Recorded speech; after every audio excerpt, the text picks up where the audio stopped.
Hello, my name is John Hittinger. I am a professor at the University of St. Thomas in Houston, Texas, and the founder and director of the John Paul II Forum. I wish to present to you an introduction to the thought of St. John Paul II through a study of his first encyclical entitled Redemptor Hominis, the Redeemer of Man. St. John Paul II, John Paul the Great, the 263rd successor to St. Peter. He had the third longest papacy in the history of the Church. He made 104 international trips, visiting 129 countries, 876 cities. He wrote 14 encyclicals. He helped to bring down the Iron Curtain, a champion of the poor and tireless advocate of religious freedom. It's not hard to understand why he's considered great. Professor Duffy of the University of Cambridge wrote, "There is no mistaking his greatness. For years the Catholic Church has been led by a colossus whose personal experience encompasses the deepest horrors of the 20th century, and who has proclaimed the gospel as he understands it, with the authority of his office and with his rare intelligence, high courage, and uncompromising integrity. No pope for centuries has had so direct an impact on human destinies, nor made such a mark on the church he serves and governs." Pope John Paul II was not only a beloved saint and spiritual leader, but a man of singular accomplishments. And now that he's declared a saint, the measure is even greater for us to understand, because the world doesn't understand the saint. He's not declared a saint because he was great as the world judges greatness. But we could say he achieved such influence and greatness because he was a saint. His life was rooted in Christ, dedicated to Christ, transformed into Christ through prayer, suffering, and love. He taught what he lived. He lived what he taught, which is what returns us to this first encyclical, the Redeemer of Man. I would say this is his mission statement. His second encyclical on divine mercy provides his vision statement, but more on that in a future class. The central task of his pontificate was defined in this encyclical, to show the connection of the mystery of Christ and the dignity of the human person. The letter was issued in 1980, soon after he was elected Pope. Let's listen to his own words about the encyclical. "Everything I said in the encyclical I brought with me from Poland. Those thoughts had been maturing in me previously during my years of service as a priest and then as bishop. Christ wanted these calls of intellect and heart, these expressions of faith, hope, and charity to ring out in my new and universal ministry right from the beginning." End of quote. This statement reveals so much about the importance of this document, Redemptor Hominis.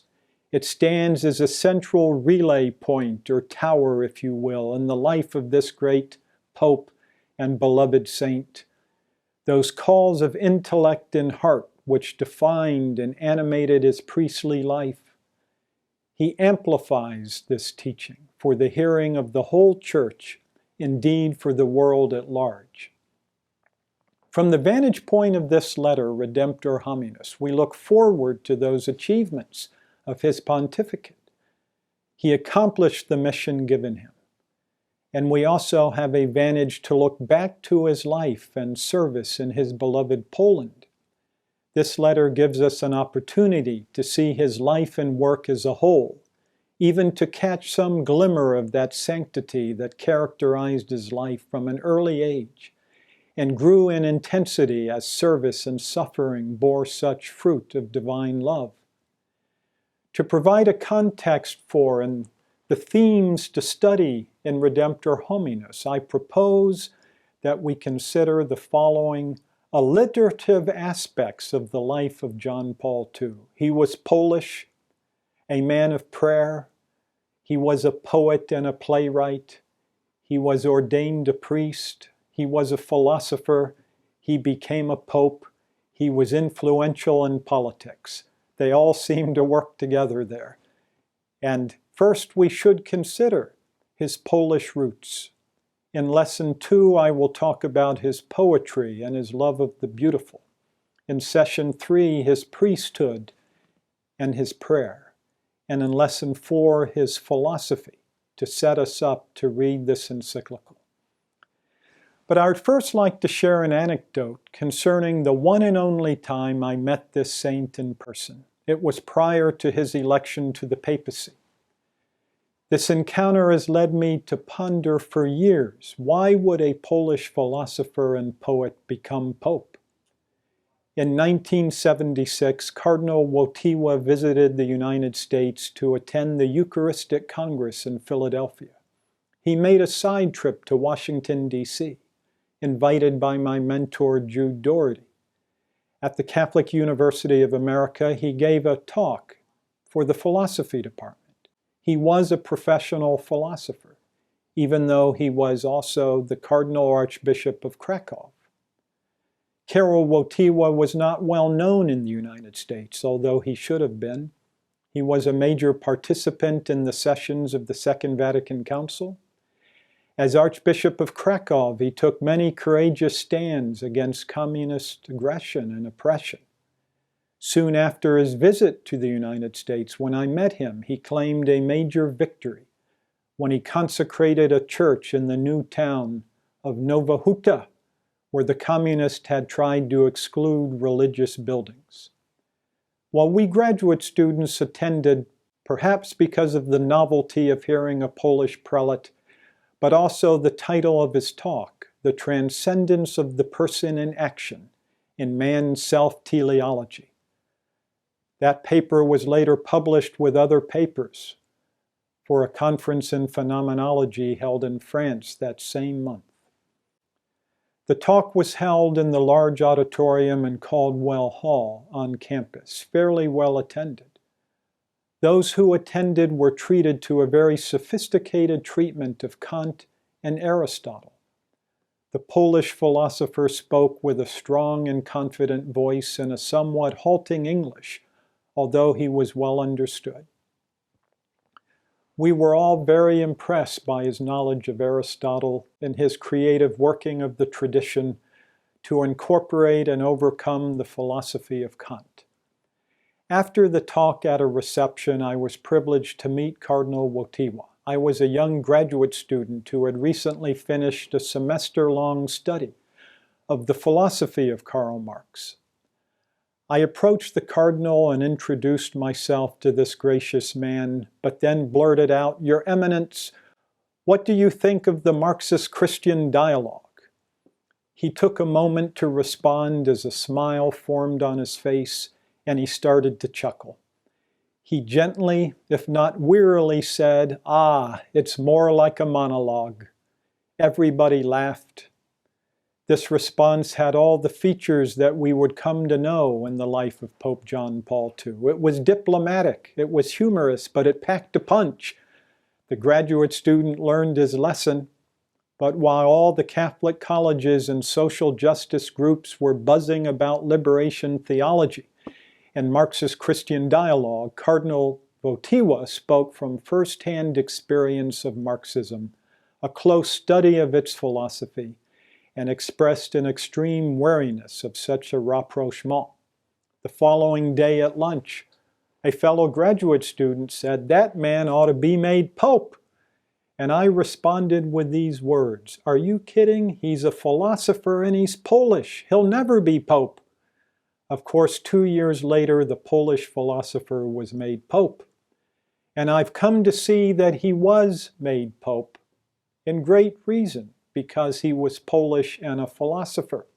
Cardinal Ratzinger reflected on the providential design of this in 1998 at the 20th anniversary of the papacy of John Paul II. He said, quote, "The crisis of post-conciliar theology is to a large extent the crisis of philosophical foundations. The form of philosophy presented in the theological schools was lacking in perceptual richness.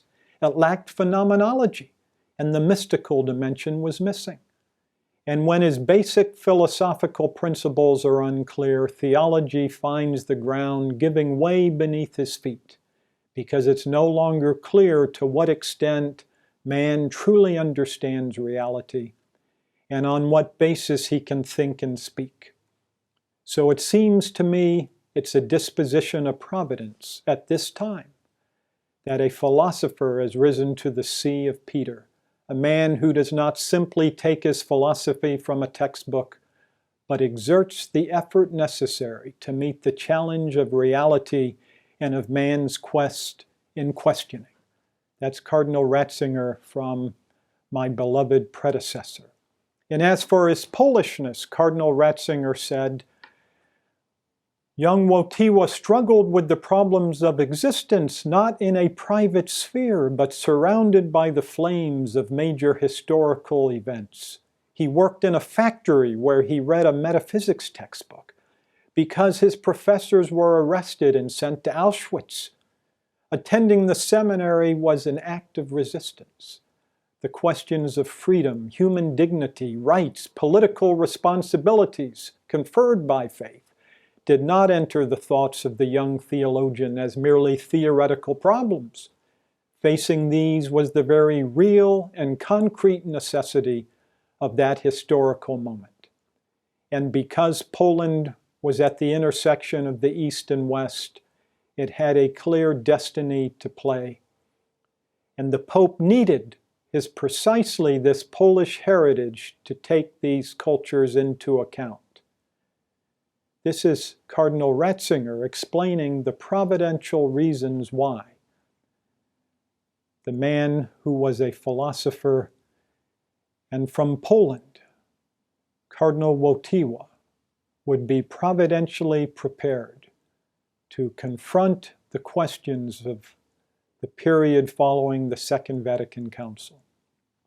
Now, John Paul II himself said that his central message, that of divine mercy, is the fruit of Polish suffering and sanctity. Quote, right from the beginning of my ministry in St. Peter's in Rome, I considered this message of divine mercy my special task. Providence assigned to me in this present situation of man, the church, and the world. It could be said that precisely this situation assigned that message to me as my task before God. Or again, he said, on the threshold of the third millennium, I come to entrust once more my Petrine ministry and say, Jesus, I trust in you. I took with me the message of divine mercy to the see of Peter, and which forms the image of this pontificate, he said at the shrine of divine mercy in Krakow. And then finally, about Sister Faustina, he said, it's by divine providence that this humble daughter of Poland was completely linked to the history of the 20th century, the century we have just left behind. It was between the First and Second World Wars that Christ entrusted to her his message of mercy. Those who remember and were witnesses to these events and the horrible sufferings caused for millions of people know well how necessary was the message of mercy Jesus told Sister Faustina. From the diary, humanity will not find peace until it turns trustfully to divine mercy. Thus, through the work of this Polish religious, John Paul II said, the message is linked to the 20th century, the last of the second millennium, and the bridge to the third. It's not a new message, but it's a gift of special enlightenment that helps us to relive the gospel of Easter more intensely and offer it as a ray of light to men and women of our time. End of quote. Redemptor Hominis is about Christ and the message of mercy. Coming out of this Polish experience, I would like to say a few more words about the importance of Poland in the life and thought of John Paul II. First, Poland is a profoundly Catholic country. Its very founding in 966 coincides with its acceptance of the Christian faith.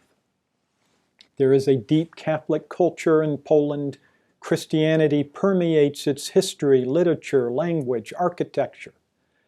John Paul II would later praise Saints Cyril and Methodius in his fifth encyclical, I believe, for the striking role they played in the evangelization of the Slavic people and the model for the whole church on how to enculturate faith. Number two, Poland is a meeting place of East and West, a crossroads of culture.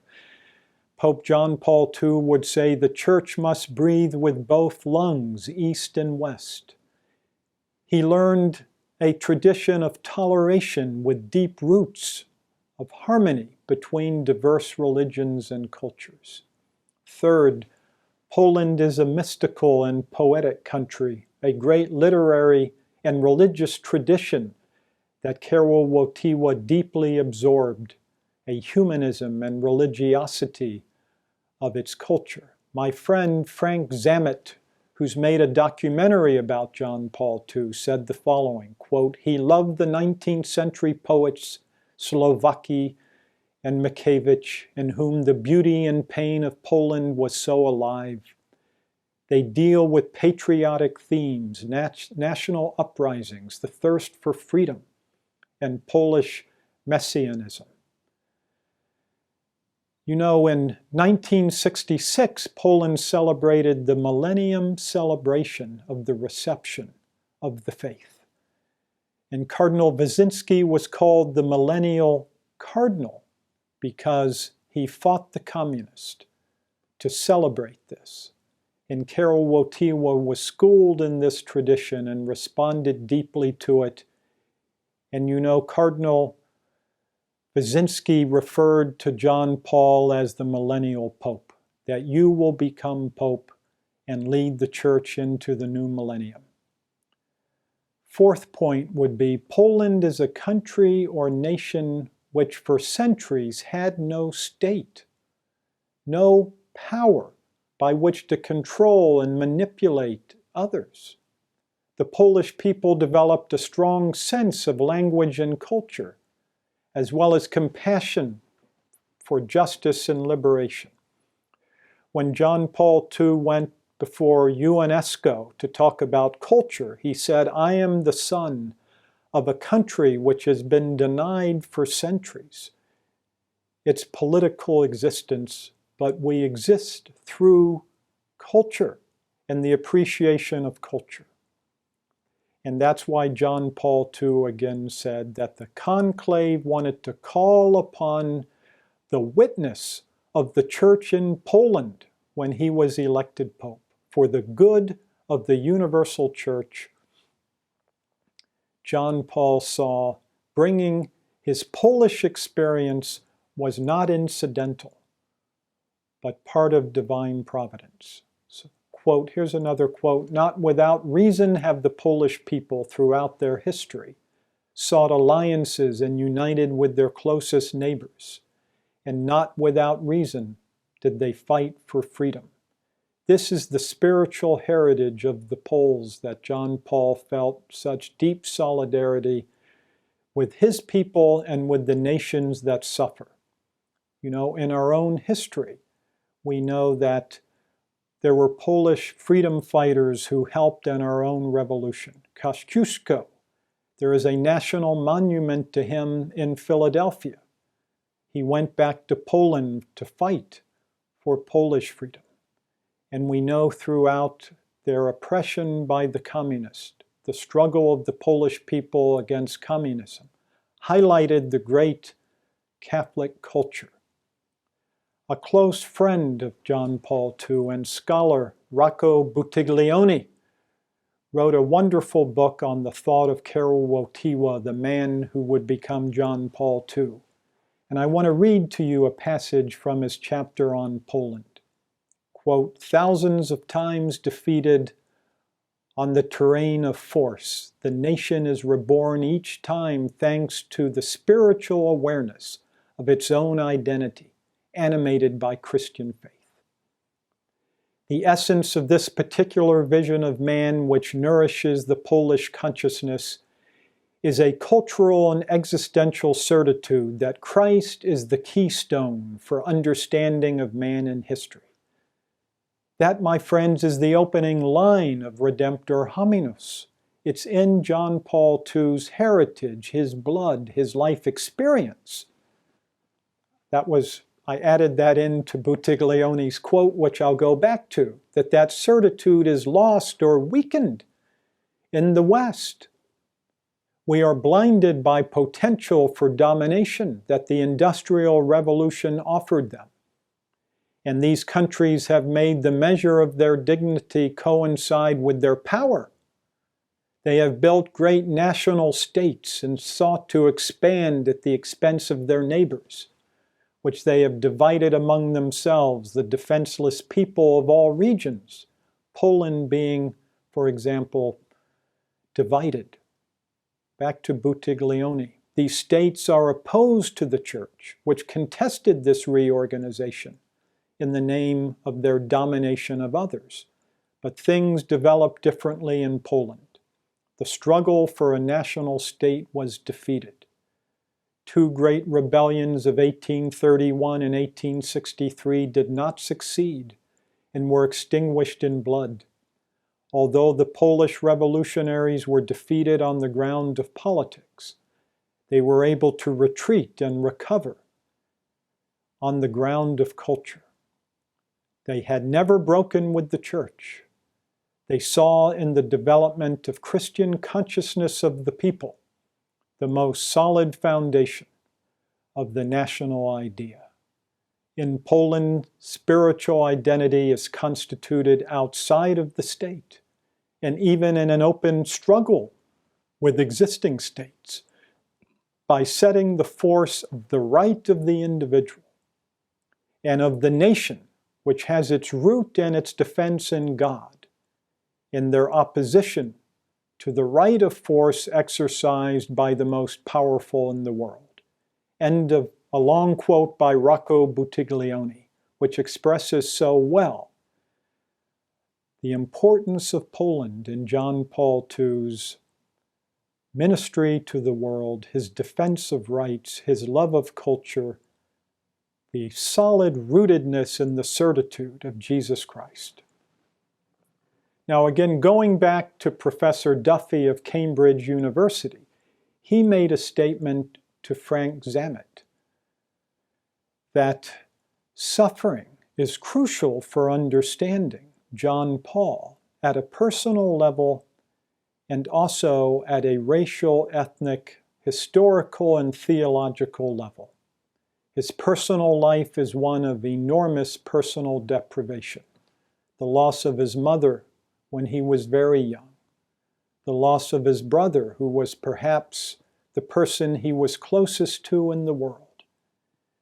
And then when he was a young man, before he really shaped his own life choices, the loss of his father, whose piety had been crucial in shaping his own religion.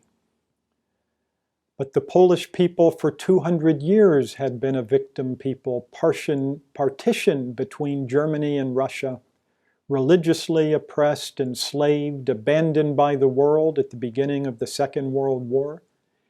And that experience of desolation for him is part and parcel of the religious desolation of the East, a church which is a church of silence, cut off from the West. What he feels he has given the churches of the East a special vision, a special access to the gospel of the crucified. Personal suffering for him chimed in perfectly and became an image of this greater vocation.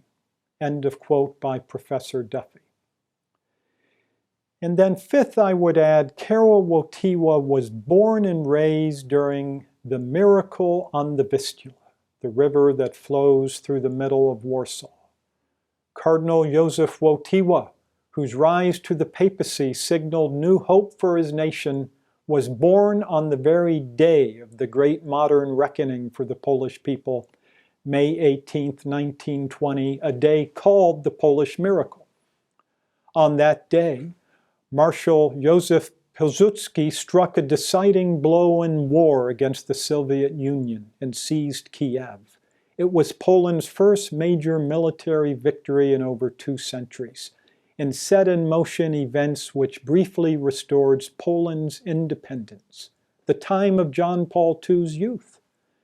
Mindful of the nation's turning point, Karol's father gave his new son Pilsudski's middle name, Joseph.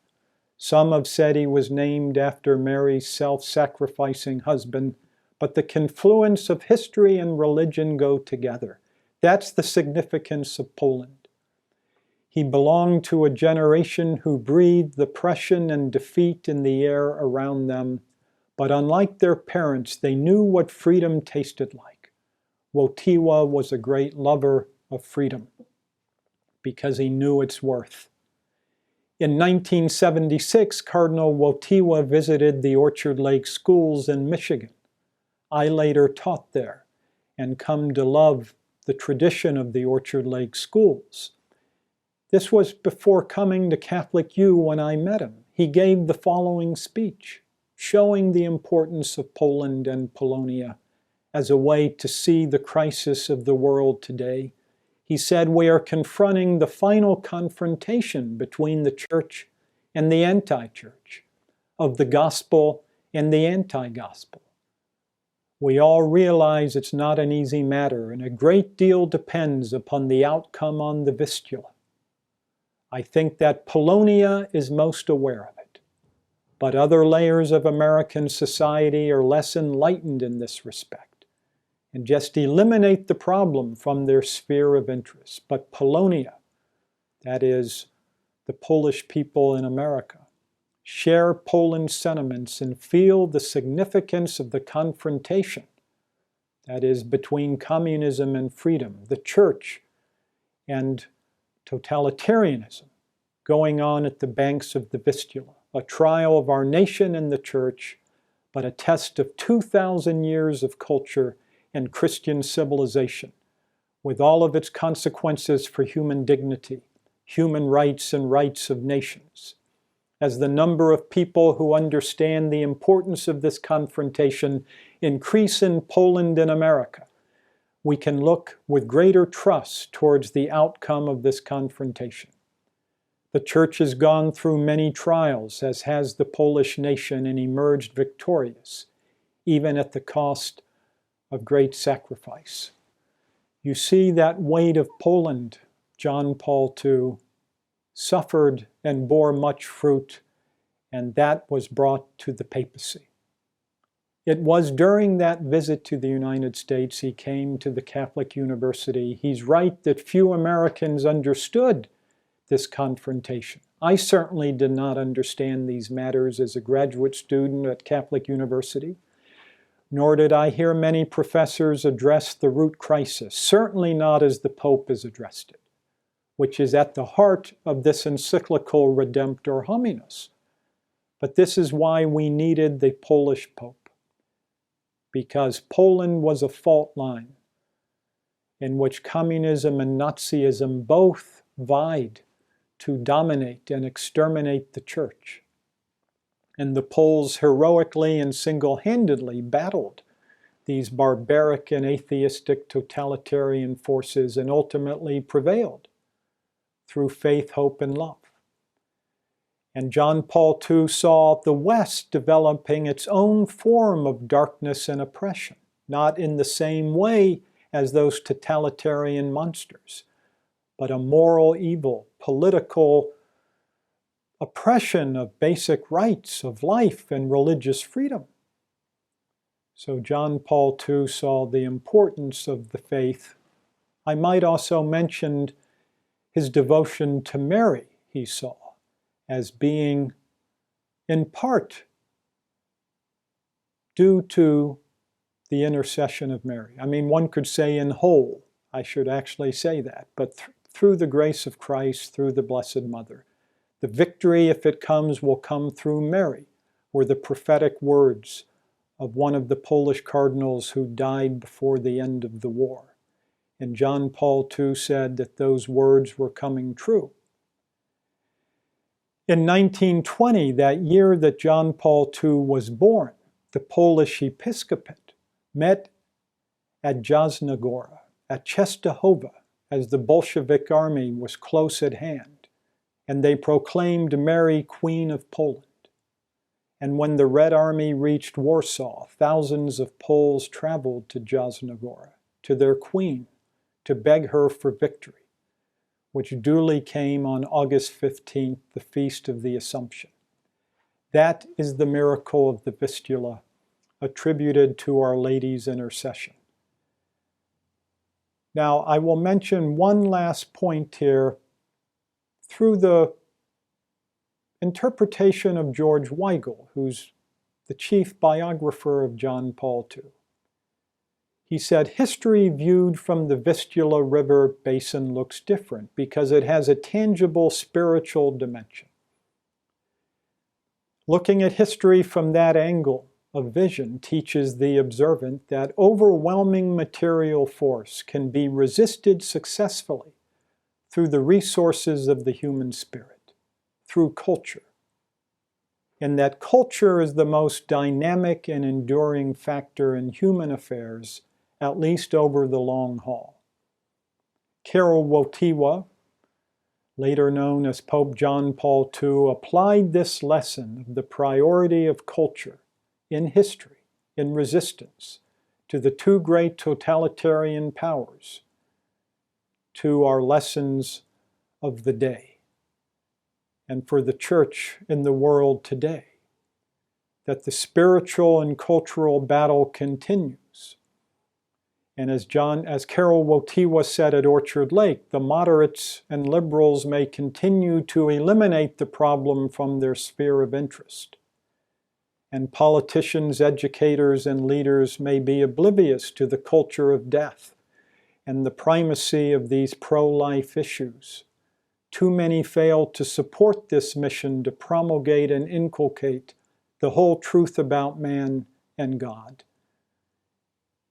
And that's how we'll plant the seeds of Catholic culture, to see the Redeemer of man, Jesus Christ, inculcating the dignity of the person and leading us to redemption.